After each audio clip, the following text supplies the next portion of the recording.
Well, good afternoon and welcome to this presentation from the Health and Care Professions Council. My name is Jonathan Jones, I'm the Stakeholder Communications Manager at HCPC, and I'm going to be leading us for this webinar this afternoon.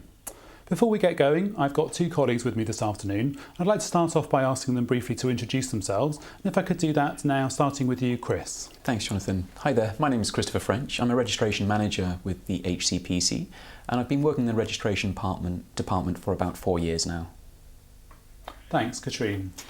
Okay, hello, I'm Katrine Clark and I'm a registered social worker. I also work with HCPC on fitness to practice as a partner, and I'm a service development consultant in children's services. Thanks very much. We'll be hearing more from Chris and Katrine later on this afternoon. So firstly, just to set the scene. So this webinar is going to be particularly useful for social workers in England and operating department practitioners who are both currently renewing their registration with the HCPC and also both taking part in the CPD audit process. However, of course, it will be relevant to all HCPC registrants, and I hope you find it interesting and useful for you. So in terms of what we're going to cover off, Chris, as he said, is going to start off and he's going to talk us through the registration renewal process in quite a bit of detail in terms of how to renew your registration. Then what I'm going to do is talk you through our standards for continuing professional development in a little bit of detail, say something about them and what they mean. I'm going to give you some examples of activities that you might be undertaking in terms of CPD, and also give you some details about the sort of evidence that you might need to be collecting around these activities that you're undertaking. I'm going to finish by giving you some of the details of some of the resources and information that are available from HCPC to support you, both in terms of renewal and our CPD requirements. Just to let you know that the presentation part will last about 40 minutes, and then after that we'll be taking your questions. So as you're going along, if you'd like to ask a question at any time, if you're watching us live, you'll see on the box underneath your screen, there's a box there where you can type in a question, and what we'll do at the end of the session, we'll take as many of those as we can. If you're only able to join us, say, for an hour this afternoon, then you should have plenty of time to hear the presentation and also a good chunk of the questions, but we have up to a full hour and a half this afternoon if we need it. Also, just to let you know as we're going along, if you're finding that you missed something or perhaps struggling to make notes, just to let you know that this presentation will be uploaded onto our YouTube channel next week. So if you want to watch again or perhaps let other colleagues know that it's up there, we'll email you to let you know when that's live. We'll also be dropping you an email with a feedback form, and it'd be great if you could let us know how you found this afternoon's presentation so that we can improve them in the future. So without further ado now, I'm going to hand over to Chris, who's going to talk us through the registration renewal process. Chris. Thanks very much, Jonathan. Hi everybody, as I said, I'm going to talk about the renewal process, and first of all we're going to look at some key information on that. The renewal window opened for social workers in England and operating department practitioners on the 1st of September, so it's currently open now, and the deadline to renew your registration is the 30th of November, midnight at that point. The easiest and quickest way to renew your registration is by using our online renewal system. Notifications would have been sent out with instructions on how to do that. And at the same time, we would have sent out notifications to those who've been selected for audit. Not everybody would have received one of these. A random sample of 2.5% of registrants are selected for audit. And it's worth noting, if you have been selected, that there is going to be another webinar on the 25th of September, one at 1 o'clock and another at 4 o'clock, specifically on CPD audit. So if you have been selected or know of anyone who has been, then please do inform your colleagues. Next, we're going to go through some of the timeline of the renewal process. So as I said, the renewal window is open. The instructions to renew have been sent out, and also those people who have been selected for audit. That happened, and you should have received notification by Monday. If you haven't received your notification to renew, then do please get in touch with us if you haven't received that by Monday, but they are still on their way to you. The majority of them have been sent. So if you don't renew your registration by mid-October, then what will happen is we'll send you a reminder, and at this point we'll also send a reminder to your employer. Now the reason we do this is sometimes our registrants have moved, they've changed their address and have forgotten to inform the HCPC. We're aware there are loads of people you need to inform when you do move. So the reason we send this notification to your employer as well is just that it may be that they can give you a reminder also if you haven't received the notification that we've sent to your home. Now if it comes to the middle of November and we still haven't received your renewal, At this point, we're getting quite close to the end of the renewal window, so what we'll do is we'll send you a notification of our intention to remove your name from the register. Now obviously we don't want this to happen, so I'd urge you to renew online. Our online system is available up until the 30th of November, midnight. Now if it gets to that point and you haven't renewed, then your name will be removed from the register and you won't be able to practice. So what I'm going to do now is show you a video which will give you the outlines of what you need to do to renew online and show you just how easy that is. To access your online account, you'll need your registration number and authentication code. Your authentication code can be found on the back of your current registration card. This code will change each time a new card is issued. These details are also included in correspondence when we invite you to renew your registration. To access your online account, click on the My Account link on our website. Enter your registration number and click Continue. A welcome message with your name will be displayed. Now enter your authentication code. Now enter the 3 requested characters from your password. This is the password that you chose when you last used your online account, perhaps when you initially activated your account. If you've forgotten your password, click on the Lost Your Password link and follow the steps to receive a reminder. If you are asked to enter an activation code at this point, you will need to activate your account to create a password. Click on Continue to proceed. If you haven't used your online account for over a year, you'll be asked to change your password at this point. Enter a new password and click Change Password to proceed. Now you must review and accept the terms and conditions of using your online account. Check the box and click Login. You are now logged into your online account. From here you can check your registration status, update your contact information and review your payment method. When your registration is due for renewal, a notice will be displayed. Click the Renew Online Now button to begin the renewal process. First, you'll need to complete your professional declaration. Confirm that you've continued to practice your profession and meet our standards by selecting the relevant checkboxes. Confirm your declaration by ticking the final checkbox and clicking Submit Renewal Form. To complete the renewal process, you'll have to make a payment. Most registrants choose to pay by using an existing direct debit, which also means the cost is spread over 2 years. If you have an existing direct debit set up with us, check the details are correct and choose the first option to Pay using my existing direct debit. You also have the option to pay the full fee up front by credit or debit card, or to set up a new direct debit instruction.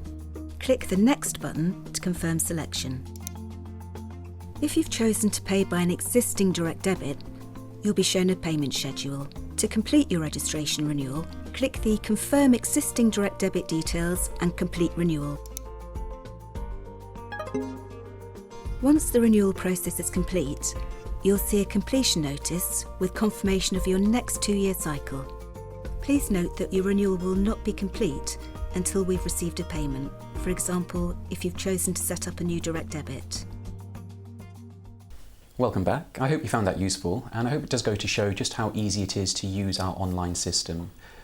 I'm next going to go into a bit more detail about what constitutes renewal, and this is in 2 parts. So we have what you need to do in terms of the professional declaration and also payment, and I'll go through some of those details now. So you need to confirm that you have continued to practice your profession when you come to renew your registration. And what we mean by this is that you have drawn on your skills and knowledge as a professional at some point during this current registration cycle. We also ask you to confirm that you have continued to meet our standards of conduct, performance and ethics, and also the standards of continuing professional development. Now, Jonathan's going to speak more about the standards of continuing professional development a bit later, but if you do want to have a look at the standards of conduct, performance and ethics, then they are available on our website. As I said, 2 parts make renewal.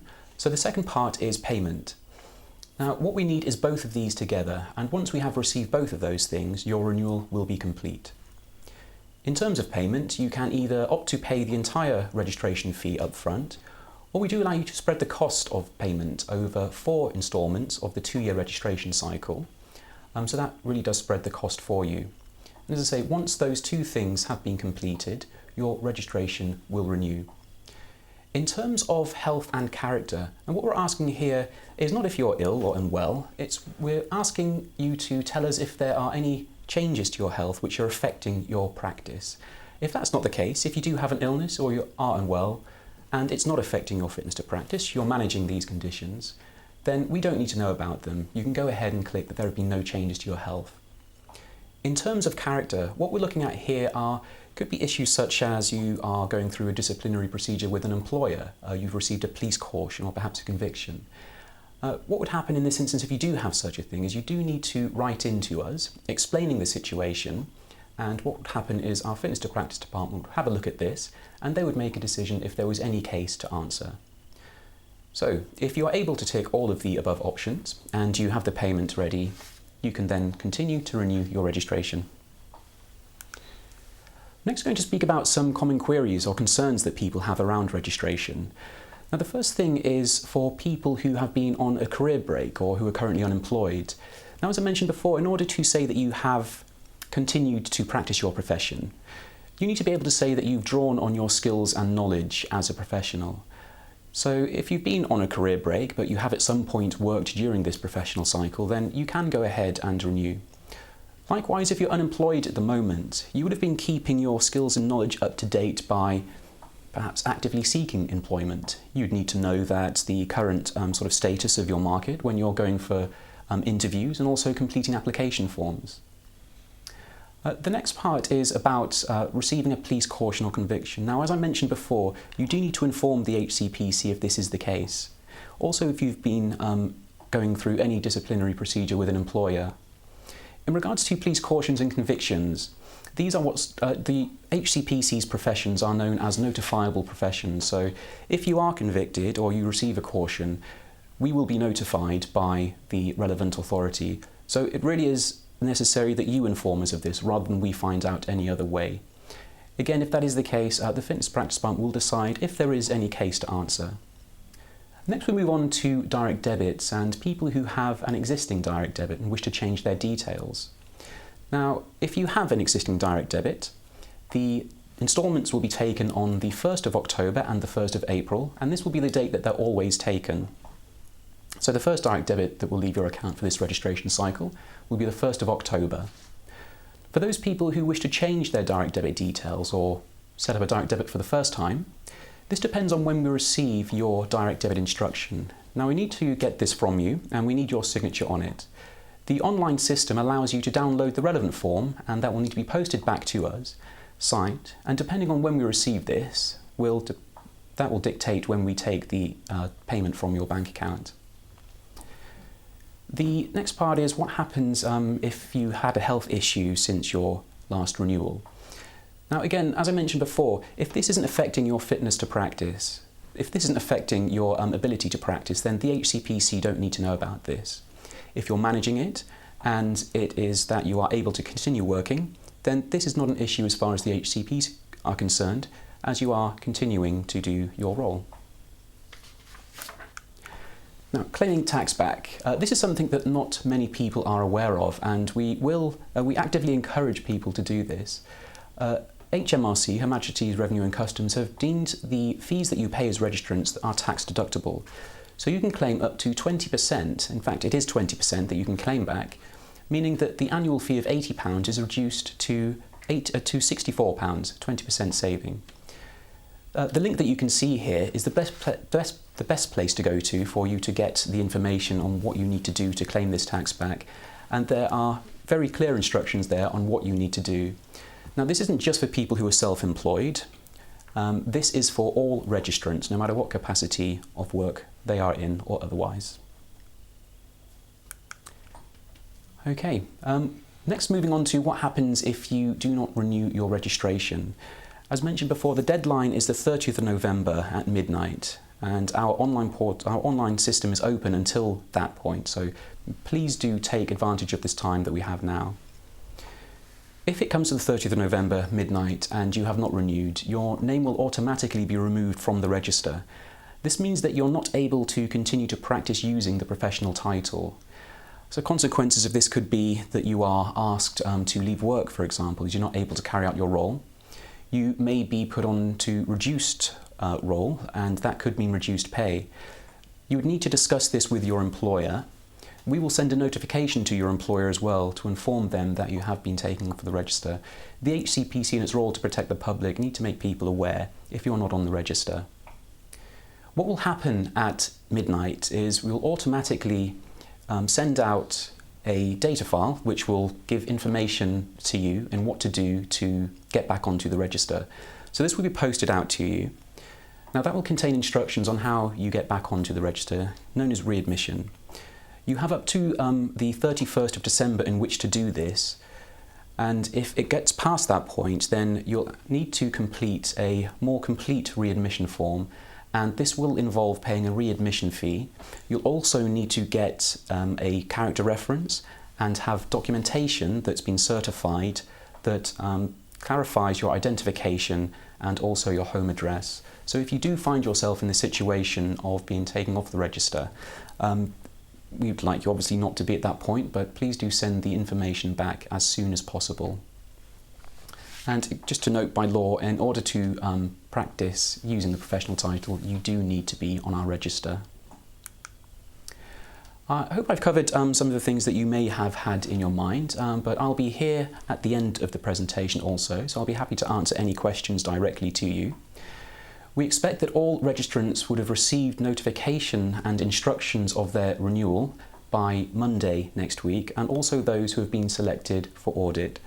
So if by that point you have not received your invitation to renew, then please do contact us on the details that are shown there.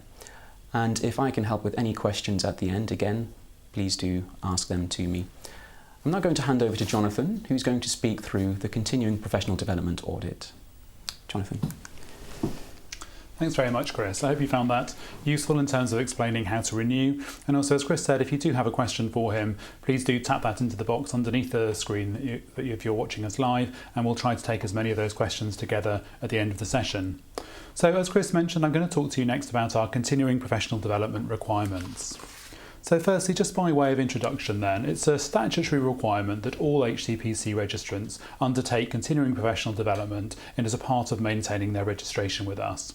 And the way that we define CPD is we see it as an essential factor in keeping your knowledge and skills up to date and ensuring that you maintain your fitness to practice. And our system for CPD, as you'll see, is based on 5 outcome-based standards. So the standards very much focus on the benefits to you as a professional and the benefits to your service users.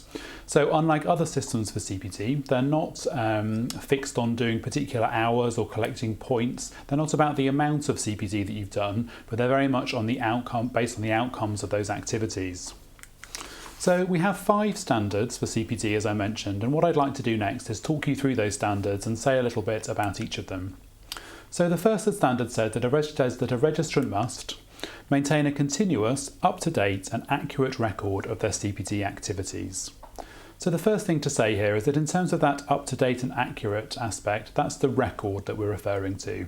And also continuous doesn't mean there's every waking moment you're undertaking CPD activities, but it does mean that on an ongoing basis you're building it into your working life. So means that really, as a minimum, you should be doing activities at least every month or every other month. And I think if you were selected for audit and there was a gap of 3 months or more, then certainly our CPD assessors would want to know a bit more about why that was.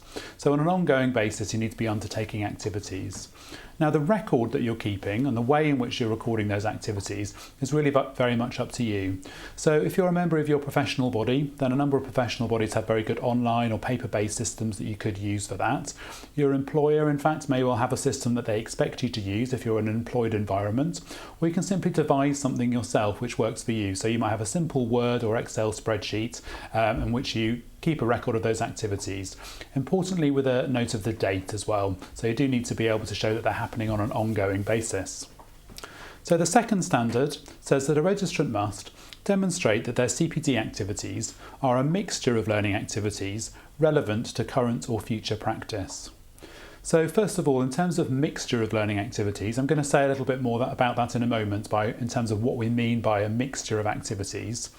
In terms of relevant to current or future practice, well, that wording's really in there because we hope that the activities that you're undertaking will actually be of real relevance and benefit to you in your role. And relevant to current or future is in there because obviously the very developmental nature of CPD means that the kind of activities that you're undertaking may well relate to an area that you want to move into. So perhaps you want to start working with a new or different client group, you want to expand your scope of practice in some way, or you have particular career aspirations, for example. So relevant and relevant to current or future practice. The third and fourth standards I'm going to actually read together because, as you'll see, they're very much two sides of the same coin, and they also very much encapsulate this outcomes-based approach that I'm talking about. So the first standard says a registrant must seek to ensure that their CPD has contributed to the quality of their practice and service delivery, and then number 4 says a registrant must seek to ensure that their CPD benefits the service user. Okay, so clearly two sides of the same coin. The first one about you as a professional, your professional practice and your development, and the second one there really about your service users and the benefits to them. A note there really on sort of vocabulary or terminology. We're very aware that the use of words can be very contentious, and in particular service user can mean very different things. So just to be absolutely clear then, in terms of your HCPC registration, and more specifically in terms of CPD, we use service user in the broadest possible sense. So we don't mean, for example, that just to refer to maybe patients or clients or what you might call service users in terms of those individuals who are using frontline or clinical services, but we mean everyone who's affected in any way by your work as a health and care professional. And this will differ for different individuals working in different contexts. So it could be, for example, if you're working as a lecturer in a university, then actually your service users, well, a large group of service users will be your students. And of course, if you're a manager, then actually a large group of service users for you will be your employees. So don't think just about clinical or frontline practice, but think about everyone who's affected in every way or in any way by your work as a health and care professional in terms of service users. And then the fifth and final standard, and this one only applies if you're selected for audit, says that you must, upon request, present a written profile which must be your own work and supported by evidence explaining how you've met the standards for CPD. So firstly, that upon request bit, that's there because it's just if you're selected for audit, and I'll talk a bit more about that process later on. But this, just to be clear, isn't something that you need to have ready just in case you're selected. So of course you'll be keeping some kind of log or some kind of record of activity, so that relates to standard 1, that record of activities. But this thing here we're talking about is something different. It's a particular profile that you'd be asked to put together if you were selected for audit. Now, just to pick out some of the key features of that standard, must be your own work. Now that wording is in there because, although it might sound obvious, it's in there because we're aware of organisations who for a fee will offer to put this kind of thing together for you. And obviously that's very much against the standards, the spirit of the standards really about being self-directed and about you taking control of your own learning. Of course, if you're in an employed environment and someone is, one of your colleagues is selected for audit at the same time as you, it's very likely that there'll be similarities in your profiles because of course you're likely to have done a number of the same activities. So that's not a concern for us if there are similarities in profiles. But in terms of actually putting it together, that must be absolutely your own work. It says there supported by evidence, and we're going to talk a little bit more later about what we mean by evidence and the kind of evidence that you could use for different types of activities. And the part when it says explaining how they've met the standards for CPD, obviously that relates to this sort of reflective aspect that's important in terms of you being able to demonstrate that you meet the standards. So 5 standards of CPD then, and as I say, very much outcomes based. Next, what I want to do is talk a little bit more about those different types of activities. And we've divided activities, you might argue perhaps slightly artificially, into 5 different categories. And we've done that for a couple of reasons.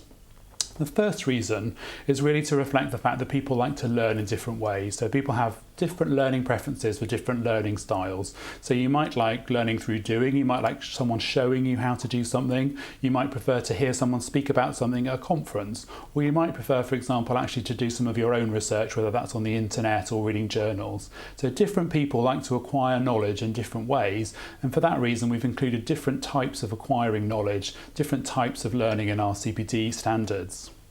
The second reason why we have different types of activities is partly to reflect the different levels of access that individuals have to different types of learning.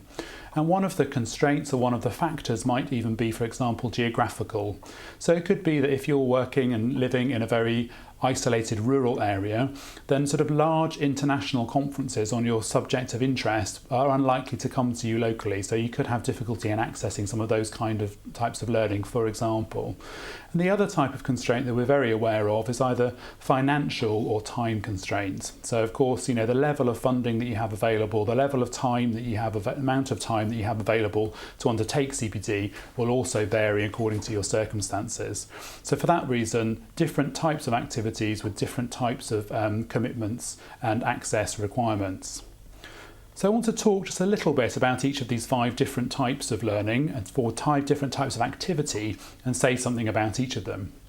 So the first then is what we call work-based learning, and it might include, if you're employed, for example, it might include things that your employer organises or that you have to do. It could be compulsory or mandatory training, maybe health and safety, moving and handling. A number of our registrants have to do, for example, cardiopulmonary resuscitation as standard every year and refresh those skills.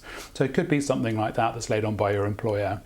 But it could also include things like learning on the job, learning through doing, and also things like reflective practice. So if you've come across something, for example, in your working life, maybe and then reflected on it on your own, or maybe with a supervisor or a colleague, and if you've maybe gone away and done a bit of research around that, and then if it's changed your practice in some way or improved how you'll do things in the future, then so much the better.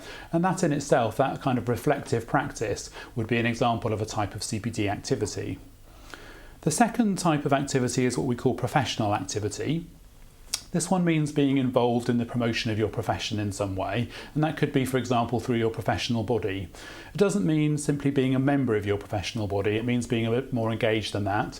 Maybe you've spoken at a conference, contributed a paper to maybe an online forum or publication or something in print, something that means that you've been engaged in some way in the profession. It also includes activities like mentoring. That could be mentoring a student if you're a practice placement coordinator, or you've got a student actually visiting you on practice placement. So that could be a CPD opportunity, or indeed if you're mentoring someone under our returning to practice requirements, or just more broadly offering a mentoring on a professional capacity to a colleague. So professional activity, things to do with promotion and engagement with the profession. The third type of activity is what we call formal and educational activities, and I think this is the one that people often think of first and foremost when they think of a CPD.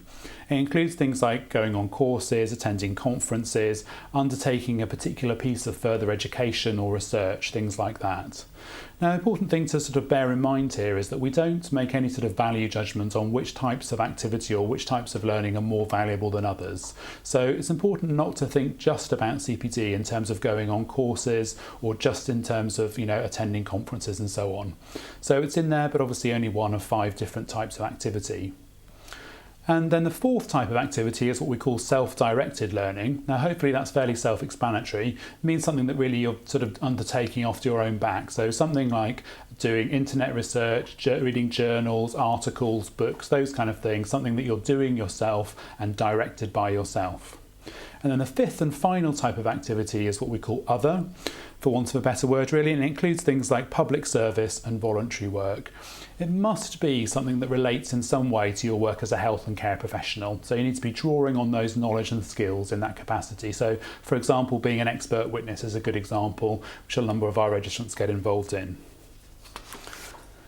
So, do you remember I said that you needed to undertake a mixture of learning activities, and that's set out quite clearly in Standard 2 of our CPD standards? Well, what we mean by that, or the way in which we've interpreted that, is that if you've undertaken at least 3 out of those 5 different types of activities that I've outlined, then we would be satisfied that you'd undertaken a mixture of learning activities. So as you're choosing activities and as you're progressing and recording and reflecting on those activities, do bear in mind those different types of activities and try to ensure that you're undertaking a good mixture. Not that everything's self-directed, for example, or that everything are those things which have been organised by your employer, for example, if you're employed. Think about that mixture of activities. Next, I'm going to talk through some of the sort of common concerns or queries or questions or things that come up for us from registrants around CPD. So firstly, and this is something that, to be fair, we do hear quite a bit from registrants, is that they say their employer doesn't give them time or doesn't give them funding for CPD. Now, the first thing to say that for us as a regulator of health and care professionals, we don't have any regulatory authority over employers. So we don't regulate systems or employers or workplace settings. So we can't, even if we wanted to, actually say to employers, you must give time or you must ring fence funding for CPD. But what we do as a regulator is we do a lot of engagement and communication work with employers, including running face-to-face events, for example, for employers of registrants. And one of the things that we often talk to them quite extensively are indeed our standards for CPD, and to explain to them the standards that you as registrants need to meet. So that's one way in which we can get across the message and explain what it is you need to be doing. The other thing that is important to bear in mind here is that because our registrants work in a very diverse range of different settings, not everyone will have an employer. So if you're an independent practitioner, if you're working in private practice, maybe you're self-employed, then actually any time or funding that you have for CPD, in fact, will be your own time. So do bear that in mind as well if you're feeling frustrated that you don't necessarily have the support that you might like from your employer.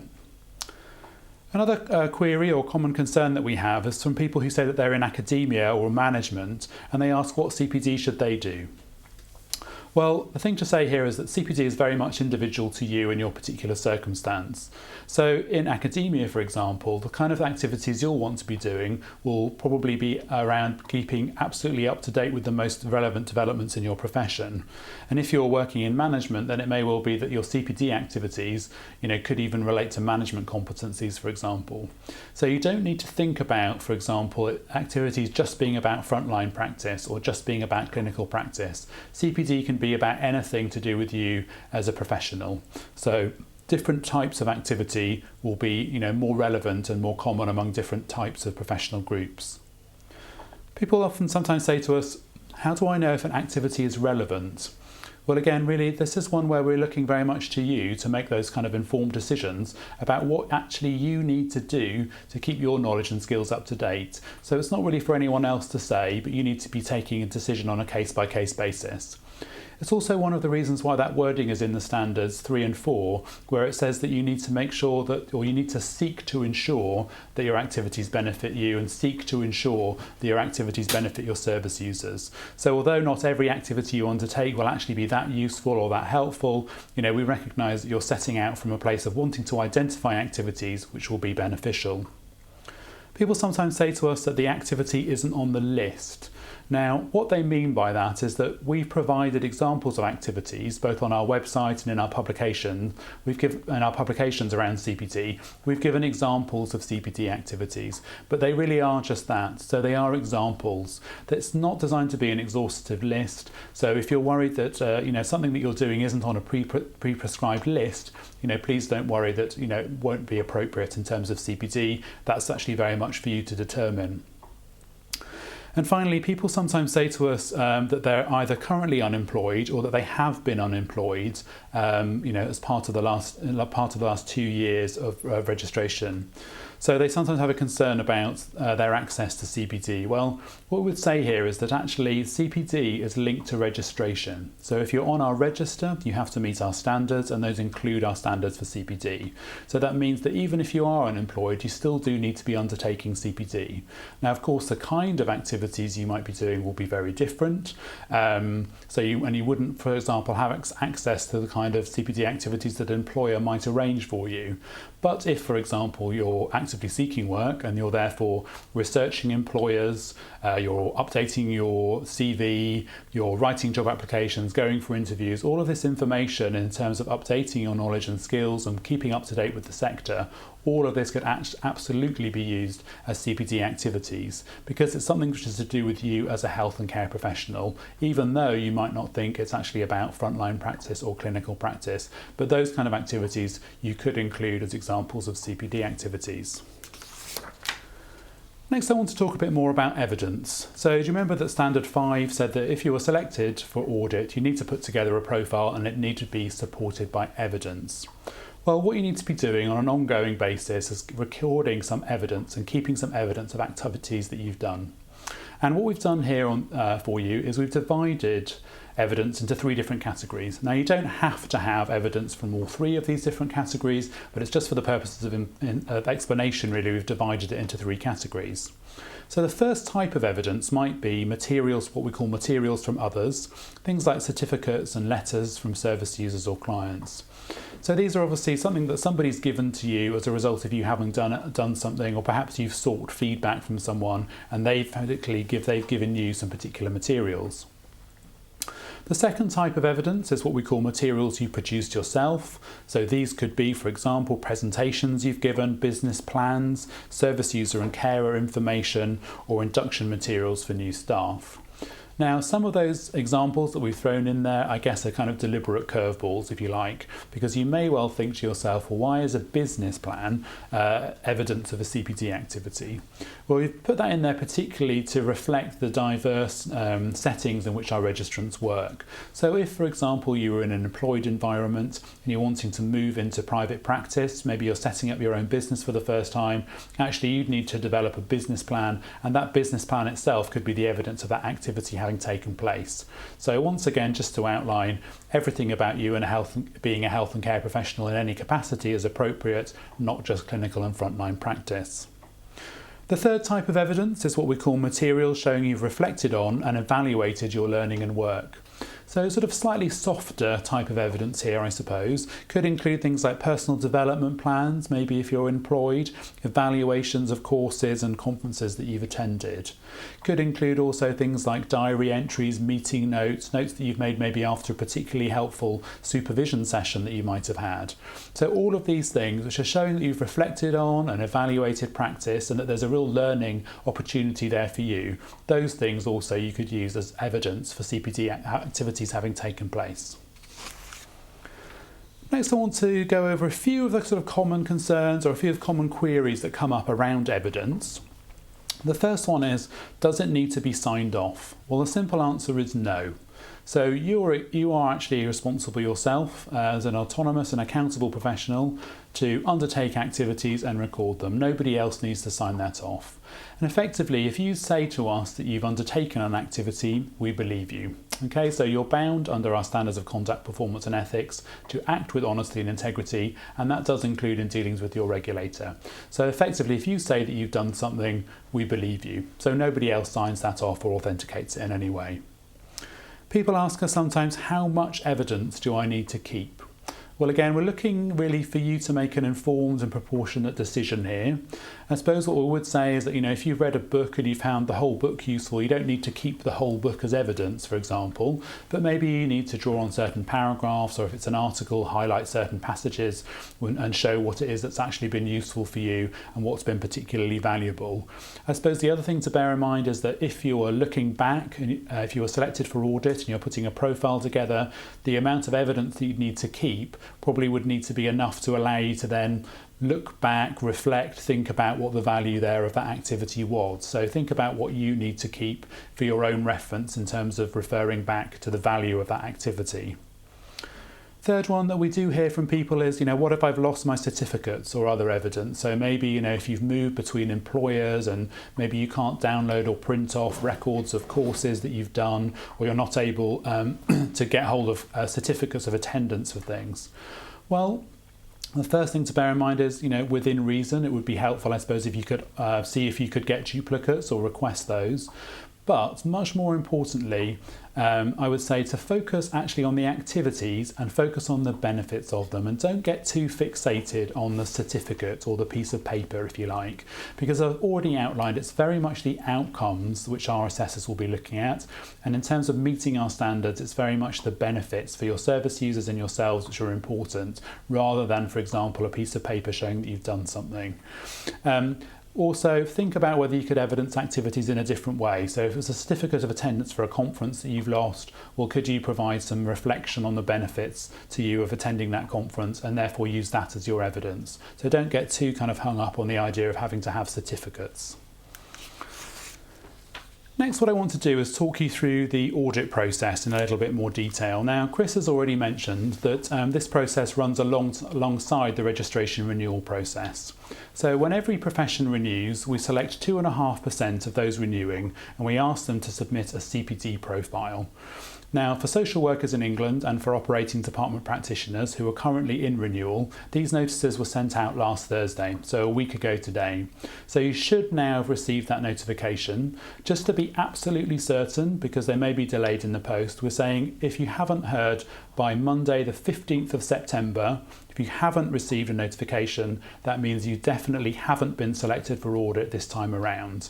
However, it could also be that the notification hasn't reached you if we don't have correct contact details for you. So if you haven't received your invitation to renew, then that may be the case for you. So do bear that in mind. But for everyone who we have contact details for, by Monday, you will definitely know one way or another whether you've been selected for audit. So today what I want to do, because I want to speak to everyone who's renewing regardless of whether they've been selected, I'm just going to give you a brief overview of the process. So if you've been selected or if you haven't been selected, perhaps just to reassure you as to how the process would work and what you'd be expected to produce. So if you are selected and if you receive a letter notifying you've been selected for audit, you need to put together a profile, and it has 4 sections. The first section is a list of CPD activities that you've undertaken over the last 2 years. Now, this is a simple list with dates of what you've done. You don't need to send evidence of all these activities, just a simple list. And obviously this relates very closely to Standard 1, that continuous and up-to-date record of activities. Now, the second section of the profile will be a summary of your recent work, again over the last 2 years, and we ask you to do this in a maximum of 500 words. Now, the purpose of this section is to allow the assessors, when they look at your profile, purely to gauge the relevance of the activities that you're undertaking to current or future practice. So we're not checking up on you in any other way or asking for that information for any other reason. It's purely to allow the assessors to see the relevance of the activities you're undertaking. The third and largest part of the profile is a statement of how the standards have been met. And we ask you to do this in a maximum of 1,500 words. Now, it's deliberately left quite open. It's not an essay writing competition or anything like that. You can approach it however you want to. You could use bullet points or note form, whatever works for you really. It's obviously, however, I would say, the place in the profile to focus on standards 3 and 4. So to focus on those benefits for you and the benefits to your service users. And one very successful way in which registrants have approached this is to choose, for example, maybe 4 or 5 activities, and for each activity say something about that activity, and maybe reflect on the benefits for you, benefits for your service users, and if it's changed your practice in some way, also to maybe reflect on that, and so much the better. And then the fourth and final section is the supporting evidence. Now, we're asking you here just to provide evidence that relates to the activities that you've chosen to speak about in the third section of your profile. So just to reiterate, although you'll be keeping evidence in some kind of log and you'll be keeping evidence of all your activities as you go along, we're not asking to see all of that. So just evidence of the activities that you've chosen to talk about in section 3 of the profile.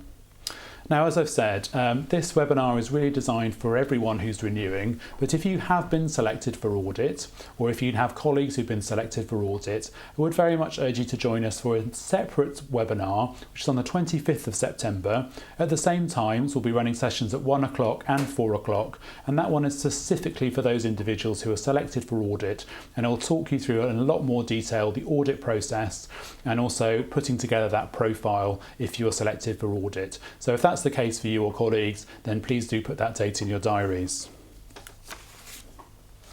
This slide's called What Should I Continue to Do? And it's relevant really, I suppose, to both those individuals who are selected for audit and those individuals who haven't been selected for audit.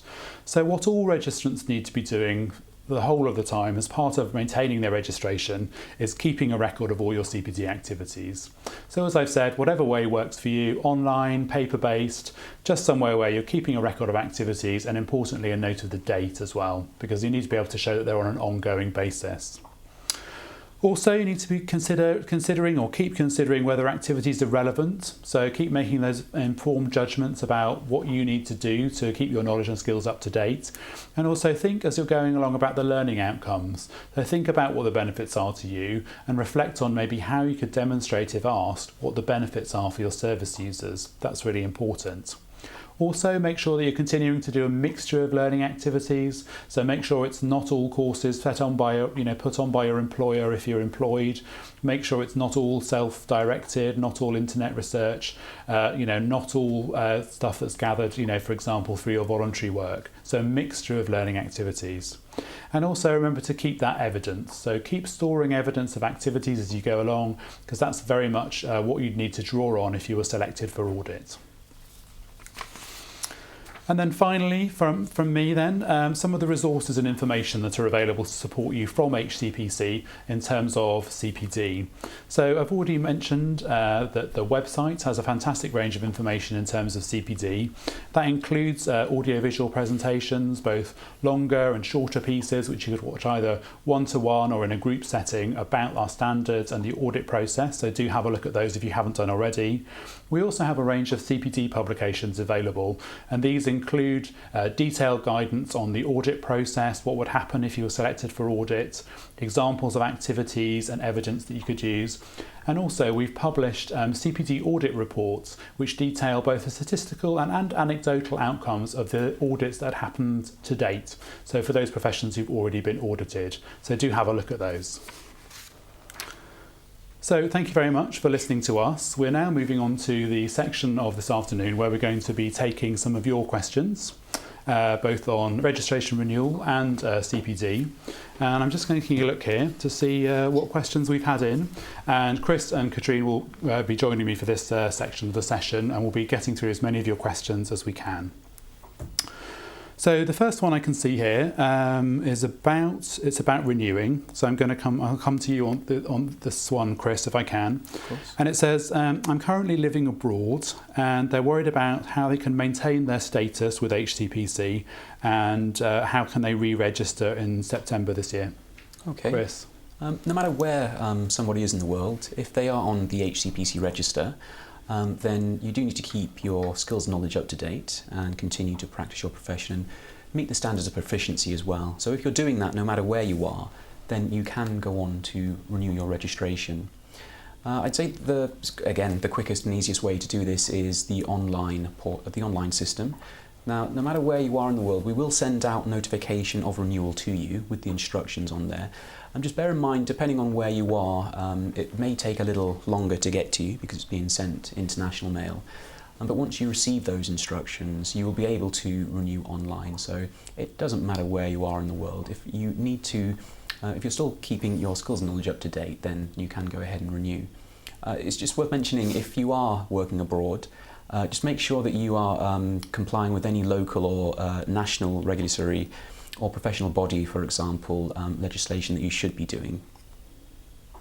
Great, Chris. And I know in some countries, for example, where regulation is less developed, they actually accept that if you maintain registration with HCPC, that's sufficient. So that's the case for some individuals, isn't it? It is, yeah. And correct. we will still write to them wherever they are. Absolutely. So everyone will get a letter, effectively. Absolutely correct, yeah. Great, thanks, Chris. So the next one is from a newly qualified social worker. And it's about access to ASYE. So if you don't know, this is the assessed and supported year in education and learning. So once you're qualified, I'm going to come to you, if I may, Katrine, on this one. But if I sort of start us off. So it's someone who says, I'm a newly qualified social worker. So, as a newly qualified social worker, if you are unable to access an ASYE, how would you evidence your CPD? Well, I suppose the first thing that I just wanted to say, Katrine, was that if you have recently joined our register, so if you haven't been registered for 2 years, the full 2 years of the registration renewal period, you would be exempt from the CPD audit. Okay, so of course all registrants need to be undertaking CPD regardless of where they are in their career, but in the first 2 years you wouldn't be selected for audit. I suppose that could be, that could be the case for this individual, being at the start of their career. If you are able to access an ASYE, there's loads of learning and training, isn't there, that's going on to be fantastic CPD. But I think this person's sort of getting at, if you're not able to access that, and not everyone can get those places, can they, Katrine? Mm-hmm. What sort of CPD could they be doing? Okay, thank you. First of all, to say the first year or two in practice is a really important time for a rich time of learning. To consolidate what you've learnt on your course and the early practice experiences. So it is really important to keep focused on your development, and also to work with your supervisors and colleagues and peers in relation to supporting you to do that. I think that within any employment situation, social work, there's likely to be required inductions, and which should cover the main expectations of your role. So it's really important to attend to some of the learning around that. There will usually be some professional training. It could be simply the use of the professional recording framework. That's important. That's a CPD activity. And there will also be vitally important safeguarding training that employers will be putting on to ensure you're aware and continually develop in terms of safeguarding and risk analysis in relation to the service users you work with. So I would say is that, is keep thinking about what you're learning, keep dialoguing around it, and you may even be able to initiate some learning within teams yourself. For example, you could have some peer practice mentoring session, and you can also begin to sort of do some written reflective logs in terms of what you're learning, access to articles. Policies can be really important in the first year. So it's just tune into what's there and kind of integrate it as much as you can. Obviously, if there are then opportunities for more structured assessed learning, you take them, insofar as they will develop you and support you in your role. Great, yeah, absolutely. Okay. So lots of different types of CPD activity, regardless of whether you're able to find one of those ASYE programmes. Fantastic, thanks, Katrine. The second one is this next question is a little bit related to that as well, because it's also from a new registrant. I'm gonna come to you on this one, Chris, and it's actually from someone called Chris. Okay. And they ask about this, people who have recently been qualified and recently joined our register, and they say, does the 2-year cycle take effect after your first year as a new registrant?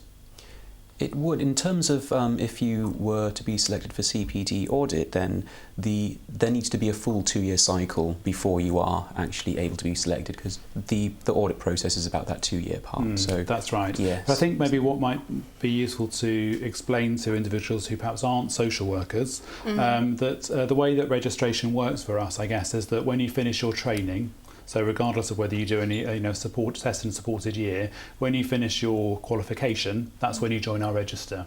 Yes. So it's 2 years, a full 2-year cycle, once you've completed your training. So that sort of, in a way, I suppose we could say that we don't specifically recognise that first year in any special way, really. So it's sort of 2 years of being on the register. That's what we're looking for, isn't it? Okay. Another one for you, Chris, which is actually directly about registration renewal. Someone says, what happens if I don't renew? I think we've covered this, but could you remind us? No, absolutely. It's an important question because quite simply, your name would be removed from the register. This means you wouldn't be able to practice the titles that you use, social worker in England and operating department practitioner. They are protected by law. So if you're removed from the register, then you don't have the right to use those titles. We will send you a notification if you do unfortunately get to that point. We'll also send a notification to your employer. They might have different ways depending on your employer and how they would deal with somebody whose name has been removed. It could be that they send you home in extreme circumstances because you can't fulfill the duties of your role. They may decide to reduce your role, and that could mean reduce pay as well. So just try not to find yourself at that point really, so please do renew. But yeah, if it's not done by midnight the 30th of November, then your name will automatically be taken from the HCPC register. Great, thanks Chris. Another one about CPD coming in, but it's actually about how it links to the Professional Capabilities Framework, which again, apologies to our operating department practitioners who are watching, but this is something specific to social work. So I'm going to come to you again, Katrine, on this if I can. And they said, it's from somebody called Hilary, and she said, I've been advised in the past that the HCPC do not require social workers to evidence the Professional Capabilities Framework in their CPD profile. The PCF is our main source of professional guidance with respect to our CPD. I wondered if you have any thoughts and advice about this. Do you want to start us off, Katrine? Yes, I think it's really important for social workers to continually referring to the capabilities framework. It will cover the span of the areas of domains of practice that will be very useful when you're presenting evidence, and more importantly useful for your day-to-day learning. So there will be issues you need to cover around equality and diversity, around reflective practice, around intervention, a whole range of things that will be in there. So it will have huge relevance. In terms of kind of technically, if you're audited, to how you fill in the profile, it is of course important to refer to the proficiency standards too, but I don't think that should exclude you, and I think there has been a mapping of the capabilities framework to the proficiency standards, so that might aid and support you in that. But they're always relevant to social work, and particularly in terms of role and the level of role and the level of performance. And if you can bring that in, it'll show that you're continually progressing and developing, and so it'll always be relevant. Yeah, absolutely. I mean, I think the only thing that I'd add there, I suppose, is to say that in terms of our standards for CPD, of course, they were devised at a time, to be fair, when social workers weren't regulated by us. So, of course, when they came in 2006, we consulted very widely with the professions that we regulated at that time. We looked at other systems of CPD, worked very closely with the professional bodies of the professions that we regulated at that time to devise those standards. And of course, when we come next to revise them, social workers will be very much, involved in that process. But I think you're absolutely right to draw attention to the fact that in terms of the PCF, we have actually mapped that against our standards of proficiency. So you can find that on our website. If you look for the standards of proficiency for social workers in the publication section, then you'll find that mapping document. But in terms, as you correctly outlined, I think if your CPD profile, you could reference that, you could use materials from it, but it's our standards that you need to be showing that you meet. And that's the benefits to yourself and the benefits to your service users. So good question though, thank you. Yeah, good question. A quick one, I think that I'll head off if that's okay. So it's somebody called Ez, and it's asking about the amount of CPD. So they said, in terms of CPD, it used to be 90 hours or 15 days. Has this changed? So in terms of the change, some of you will be aware that social workers used to be regulated by an organisation called the General Social Care Council, which was closed in 2012, and we took on the regulation of social workers. So in terms of the change, I suppose the change is from their standards effectively to the standards of the new regulator. So yes, you're absolutely right that we don't have minimum hours or minimum days requirements, and as we've outlined in the presentation, I hope our system is very much based on outcomes. So we're looking really for the benefits to you and the benefits to your service users. So that individual, as you're absolutely right, that is a change, and as when any profession joins our register, that's a period of readjustment, I think. So it's a good point there.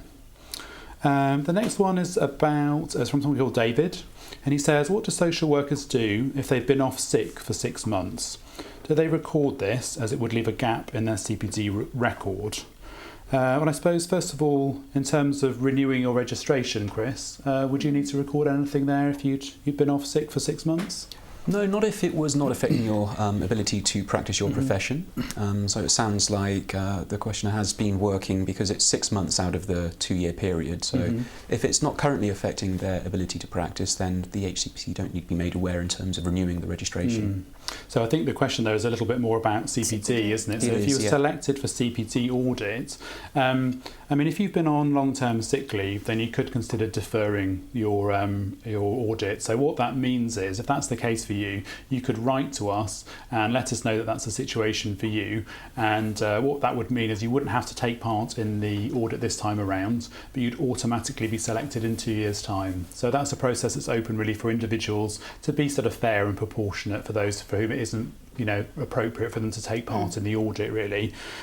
Would also be, I noticed we've had some similar questions here actually about maternity leave as well. It would be the same situation as well. Long-term sick leave, maternity leave, if you haven't been working for a significant period of time. I think 6 months, this person, David says, I think that's a tricky one because it's sort of a little bit on the cusp. And I think what you could do is you could write to us, if you're selected, and say in your profile, I was off, I was signed off work sick for this 6 months, and obviously our assessors looking at your profile would see that and would understand, why there was a gap in your CPD. Because of course, if you're off sick, if you're on maternity leave, that's a time that we don't, expect you to be undertaking CPD. So I hope that answers your question, and I think others maybe will have similar questions. The next one, also about CPD and from a social worker, and they're saying, can you give me some specific examples of social worker CPD activities? Now, I suppose this is a bit of a tricky one, yes. Isn't it, Katrine? Because these will be individual to every individual registrant, won't they? And if you're working in children's services or adult services, it will be very, very different, and where you are in your career and what your job is. But I wonder, maybe could we approach this by, if I ask you, Katrine, to give us some examples of some of the things that you do as a social worker in terms of CPD? Okay. Currently, in terms of my own CPD, I'm very much working as a freelance person. So within the course of 2 years, I may be doing lots of different things. So it's really essential for me to make sure I'm updated within my scope of practice, and that I, make sure that if I'm going into a service and working with people of that service, that I understand any updates and legal framework, new case precedents that are emerging. Most of the services I work with will be service regulated. If not, they will have their own employment type standards that are very important in terms of the ethos and the kind of delivery outcomes of the service. So I need to understand those. I always keep on top of issues around social work practice, best practice, and what's coming up around that. And also in terms of new research. So those are the kind of, in terms of my knowledge base and keeping that up to date. And that's a lot of self-directed. It also links with knowledge within the workplace. Yeah, what particular type of activities are you undertaking in order to keep up to date in those areas? Well, the activity would be very much closely linked to what I was doing. So it may be, if I was writing a paper, that I would research that area particularly well. I would be doing some self-directed internet searches, using what's available. There could be some inquiries that have come out that are in the public domain that I need to understand about. So there would be a whole range of things. I also very much link in to some seminars that are local to me, so that there'll be a series of seminars on various aspects of sort of development. It might be around policy and social work. It might be some of the some new agendas of reform, but keeping in touch with that. And sometimes those seminars are free. You can engage with a peer group and have some really good discussions around that. So I find those really useful. Obviously, you've got to choose what's relevant for you at a given time. So I would encourage people to kind of forge those links. Yeah. And in terms of recording activities, so how would you sort of keep a note on an ongoing basis of what you're doing? I tend to use a folder. I've got my CPD folder, and it will have a log of the activities I'm doing, and it will have, if I find a very useful article that I know that's impacted on my thinking and that I may want to revisit, that will be in there. So and any seminars or courses I've been on, if I have provided presentations. They will be there, and I will be thinking about how that went and the outcomes of that. But also, if I've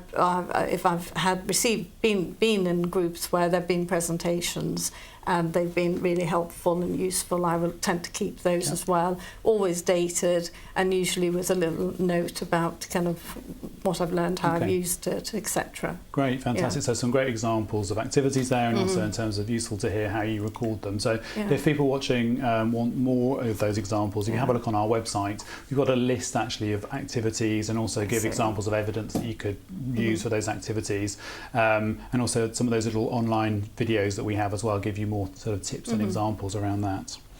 The next question I'm going to take is from someone called David, and they're saying, regarding evidence of activities, people have been asking him how much is enough. So this is obviously in terms of CPD and the audit process, i.e. if reflecting on a course, how much would be acceptable? Couple of paragraphs, 1 page or 2 pages? So I don't know if I sort of jump in here and if the panel want to add anything else. I mean, I think we'd sort of echo what we've already said really, and that we're asking people to make a decision themselves really about what they think is proportionate and what is sort of relevant to really to support that activity. One very important thing is to remember, just to outline, as I've already said, the evidence you'd submit if you're selected for audit just relates to the activities you've chosen to talk about.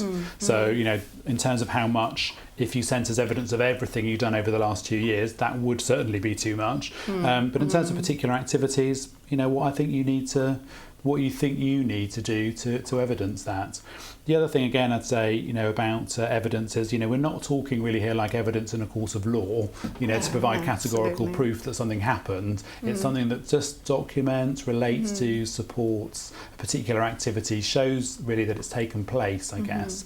So wouldn't get too hung up on that, and I think, just make an informed and reasonable decision, I think was what we'd say there. One about renewing here, and I'll come to you, Chris, on this one. It's from someone called Di, and she says, I renewed online on Tuesday, but on checking my entry on the register, the date I'm registered till hasn't changed yet. It still shows December 2014, so that's when the current window ends. Should I worry that it didn't go through or complete properly? What do you think the situation is there? I think what's happened here is, as I was mentioning previously, registration renewal is 2 parts. It's the declaration, which it sounds like Di has already done, and also the payment side. Now, if you have a direct debit set up and that has not yet taken, if it's an existing direct debit, the day that money will actually leave your bank account will be on the 1st of October. And it's at this point when you physically make the payment that your registration will then tick over and it will show you as renewed up until 2016. So nothing to worry about there. As long as we've got your most recent direct debit details, as I say, if it's existing, they will carry on. If you've provided new ones, then once they are set up with your bank and the payment is taken, that's when the whole complete process is and your registration will go through to renew. So. Great, thanks, Chris, because I think that actually might be a query that others have as well. Definitely, so if you've currently got a direct debit in place, that's really worth bearing in mind. It might be a little bit confusing initially when you look at those figures. So thanks for your question, Di, because I'm sure others might be thinking the same. The next one I'm going to come to you again, I think, Chris, and I can chip in too. So it's from somebody called Amanda. And she says, if I take time out to travel and only work for part of the next 2 years, will I still be able to renew and evidence my CPD sufficiently when I next re-register? So taking time out to travel, what should Amanda do in terms of her registration? Yeah, well, we've reinforced it's about if you have continued to practice your profession, or if you are going to practice your profession, because I think you said you're going to be travelling in the next registration cycle. If you have worked during that cycle, then you will be able to renew, yes, because you've drawn on your skills and knowledge as a professional. So absolutely, you'll be able to renew again. Yeah. So she doesn't say how much time she's taking out. She's just taking some time out. So I think if you're doing any work, of course, you need to be on our register. That's a requirement. Precisely, yeah. And in terms of CPD, I think, you would be able to do enough because, as we've said, we don't prescribe how much activity you have to do. So, of course, if you were selected for audit, for example, you could give details of that. But do bear in mind that CPD is linked to registration. So of course, if you are registered, you do need to be undertaking CPD regardless of actually what you're doing. So, it might well be that, whilst travelling, you need to keep a little bit up to date, keep in touch with your professional body, look online, read articles, that kind of thing. So keep in touch with the profession probably. So that's because that CPD element is a requirement of maintaining your registration. But absolutely, if you're going to be doing any work, then you need to be registered anyway. Absolutely. So, yeah. Quick one here, which I think I'll cover off. Someone just asked, can we repeat the website for the tax claim? So you talked, Chris, about how to do this. If you want to find the information, it's on our website. So if you go to hcpc-uk.org/registrants, then /fees and /tax. So if you go there, you'll find actually everything you need. But what it actually involves is contacting your local tax office, and actually they will send you the form. So you don't do it with us, but you contact your local tax office and they'll send you the form. But for more details and information, it's on that area in our website, and you can link to that actually from the renewal section of the website as well. You can as well, yeah. Next one is from somebody called Kay. She says, Standard 3, professional development relating to my role and in the service I am providing to service users. And Standard 4, service users can be a colleague in the organisation who accesses the services I provide. Can this be evidenced within a single sentence or paragraph or cross-reference? So I'm slightly confused by the detail, but I think what they're getting at there is, whether they need to do those two things separately. And I suppose what we would say is really, you could put those two things together. I don't think you need to necessarily pull them out separately. This is really, if you were selected for Audit K, this is the section 3 where you're talking about the benefits of your service users. Paragraph I think would be sufficient. You can use the same activity, so you could talk about the benefits to you and the benefits to your service users of a single activity. Bear in mind you're going to need to have that mixture, of course, so mixture of learning activities, different types of activities.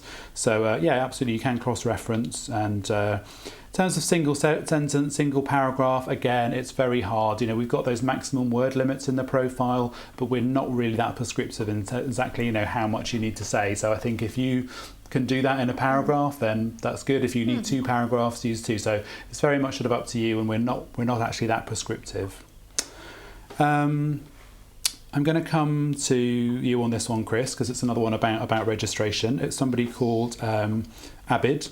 And they say, I've been referred by my previous employers to FTP, so that's our fitness to practice process, and their case and hearing is ongoing. So what should happen for them in terms of renewal? Okay, well, if this case is with our fitness to practice department, then what will happen is your registration will actually continue. And what happens at the conclusion of the, if there is going to be a hearing, at the conclusion of the process, you'll be given instructions on what you need to do to actually fully complete your renewal. But what will happen at this point is your registration, you won't actually be invited to renew if your hearing is happening over the period of the renewal window being open. So what will happen is once that comes to a conclusion, you'll be given instructions on how you can renew your registration depending on the outcome. Yeah, and absolutely. I think if they had any questions at the, currently now, obviously anyone who's in a fitness to practice situation will have a case manager assigned to them. So I would probably say actually they go directly to your case manager and ask them for advice if you've got any queries about renewing. So you can see we've got just a couple more questions here. So we'll probably make these last couple our last two. Someone's asking here, somebody called Sue says, how long would someone have to be off work for health reasons before HCPC would expect to be notified? Do you want to kick us off with that one, Chris, and I can chip in maybe? Yeah, of course. I don't think we would need to be notified. If you have been continuing, I mention it quite often, but if you've practiced your profession, drawn on your skills and knowledge at this point in the renewal cycle, then we don't actually need to be informed. If this does continue into the second registration cycle and you come to the same point in perhaps 2 years from now, then you would need to think about at that point informing the HCPC exactly what the problems may be, and then the fitness to practice department would make a determination as to whether anything needs to be put in place. But if you're able to manage your illness and continue to practice your profession, draw on your skills and knowledge, then you can continue to renew your registration. Yeah, absolutely, Chris. And I think also if you've got queries, particularly about making a character or health declaration, we've got some guidance on this, haven't we? So if you go to our website, click on publications, look on guidance on health and character, gives you information on this. So in terms of making a declaration to us around health, it's absolutely, as you outlined, just anything which would affect your fitness to practice. So it's not if you have a disability or if you're been off sick, or even if that's long-term sick leave, if that's being managed effectively, if it's not affecting your fitness to practice, then you shouldn't have any concerns in renewing your registration, should you? But if you did have queries, then there is that guidance, isn't there, available online. Just one here from someone called Angela, and she says, for the registrants who have been selected for audit, when do they have to submit their portfolio? Chris, what's the timeline for that? That's the same deadline as the renewal process, so that needs to be in by the 30th of November. Yeah, so effectively, just as you've got 3 months to renew, you've got 3 months in which to put your profile together. Yes, precisely. Okay.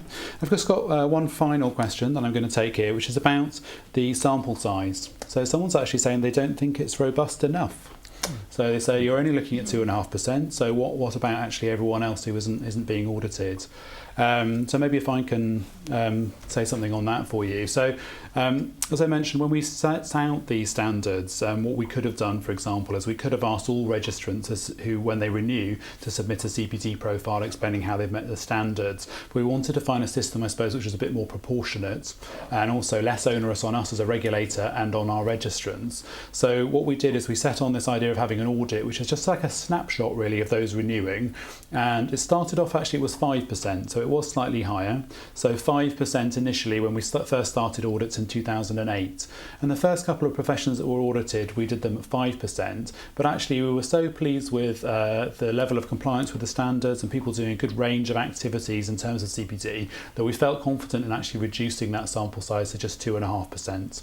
So we'll continue to review that, and if there were particular concerns, then we could revise that up, for example, and our counsellor is committed to continue to reviewing that. But at the moment, it is just 2.5% and will remain at that. However, obviously everyone else who isn't selected for audit, of course, does still need to be undertaking CPD. So it's a requirement of registration, and the audit really is just a sort of snapshot to take a look at it.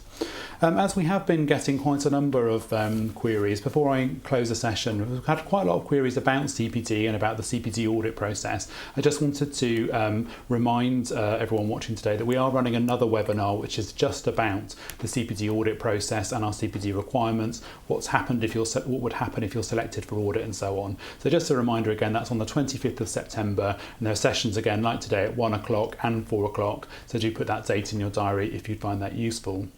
So that's all that we've got time for today. So it just remains for me to thank Chris and Katrine for joining us today. And thank you very much for your time. Lots more information on the slide there you can see on our website if you need information in terms of supporting you around registration renewal and our CPD requirements. But from us, I'd just like to say thank you very much to our panel, and thank you to you for joining us this afternoon. Thank you.